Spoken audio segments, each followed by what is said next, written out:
Hello friend, in this short video you will learn everything about the Samsung Galaxy Tab Active 4 Pro in a couple of minutes. Let's go. Samsung has introduced a rugged tablet Galaxy Tab Active 4 Pro. The case can withstand drops from a height of 1 meter, and if you use the included case, from 1.2 meters. It is also certified according to the military standard MIL STD810H, protection against dust and moisture, vibration, temperature extremes and direct sunlight. 10.1-inch display with a resolution of 1920 x 1200 pixels.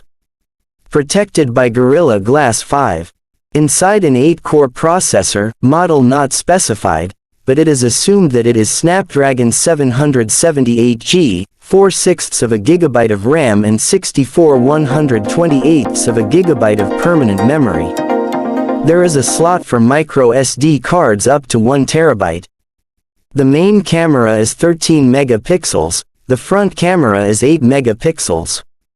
The 7600 mAh battery is removable so you can quickly replace it and continue working. The device is charged via USB-C. In the kit, in addition to the case, there is a stylus. Samsung accessories for tablets will also go on sale, including barcode scanners, keyboard covers and various cases. The tablet has NFC, which allows you to use the device as a mobile cash register. And so that the battery does not wear out from a constantly connected power supply, the tablet can simply work from the network. Sales of the Galaxy Tab Active 4 Pro in Europe will start this month. In other regions, later. The price will be announced later. This concludes the review. Bye bye.